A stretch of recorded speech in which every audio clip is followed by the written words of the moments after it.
Bienvenue à l'école Jean-Paul Maria Fabry. Nous allons vous présenter le cycle de recyclage des déchets organiques destinés à la réutilisation dans le composteur. On se sert avec notre plateau les entrées et les fruits quand il y en a. Une fois le repas terminé, on débarrasse les déchets en les triant dans plusieurs compartiments prévus pour chaque aliment de notre plateau.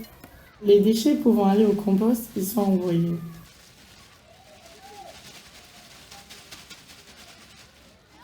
Le pain est distribué pour les animaux de la ferme et l'eau restante dans les brocs en fin de service nous sert à arroser les plantes du potager.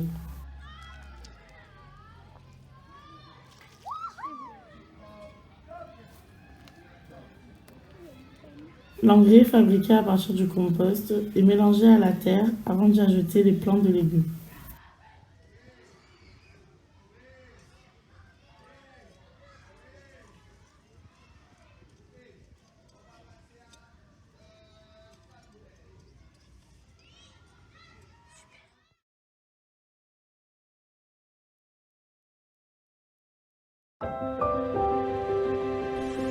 Nous sommes les 5e C du collège Paul Gaultier de Cavaillon. Avec notre professeur de technologie, nous avons souhaité protéger les abeilles de notre jardin des découvertes créé par les élèves de la SECPA. Elles ont été attaquées par le frelon asiatique. Cédric, l'apiculteur de la ferme pédagogique La Ruche à Ménherbe, nous a expliqué que le frelon avait tué énormément de colonies.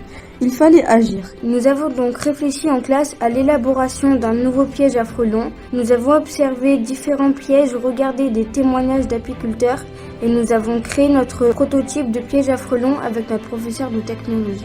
C'est un piège sélectif réutilisable qui s'adapte à des bouteilles en plastique car c'est aussi important de recycler pour la planète. Nous fabriquons un appât réalisé avec un tiers de vin blanc, un tiers de sirop de cassis et un tiers de bière. Alors le frelon est très attiré par ce mélange mais les abeilles non. Elles n'aiment pas l'alcool. Notre ambition est de distribuer un maximum de pièges pour piéger un maximum de frelons. Les personnes qui nous donnent un piège s'engagent à nous informer du nombre de frelons piégés régulièrement. Nous voulons récupérer toutes ces informations pour faire une carte du luberon, avec l'emplacement des pièges et les captures obtenues. Mais notre projet ne s'arrête pas là. Nous serons présents à la journée des éco-délégués organisée chaque année par le parc du Luberon pour expliquer notre projet et distribuer des pièges.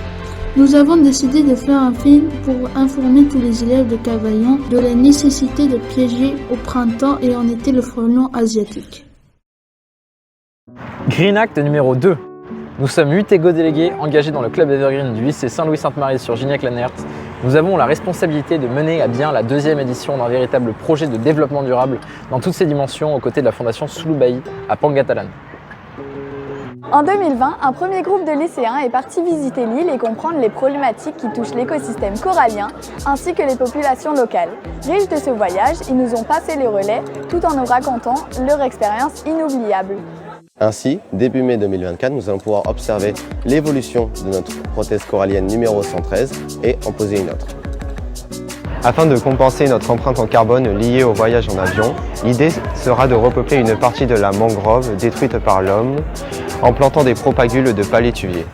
Tout cela doit se faire avec la population locale. Et nous sommes d'ailleurs en contact avec 8 éco-délégués du lycée de Sandoval pour mettre en place des actions et ainsi engager un réel partenariat linguistique et culturel. Nous leur apporterons du matériel scolaire, des microscopes, des tablettes, des ballons et des vêtements récoltés dans notre lycée. Et nous voulons également coopérer avec eux dans l'élaboration d'un projet E3D. Nous avons ainsi organisé un concert caritatif afin de récolter des fonds pour organiser et mettre en place un système de gestion des déchets dans leur établissement. Mais cette aventure aux Philippines n'est pas une parenthèse. Et nous continuons notre projet avec la mise en place d'une aire marine éducative chez nous. Nous relevons le défi de préserver nos océans pour que nos rêves puissent naviguer librement.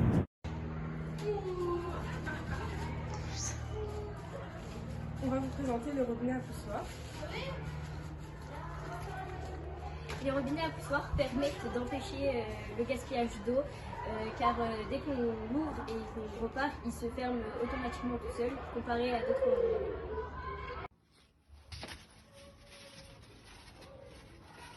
On va vous présenter les piles solidaires.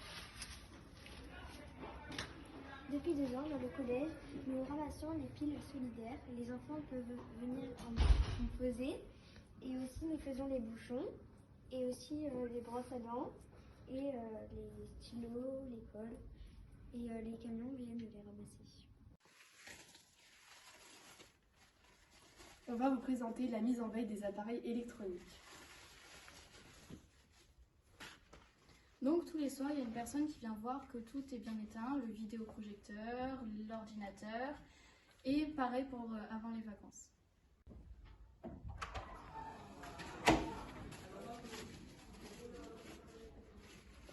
Les détecteurs de mouvement.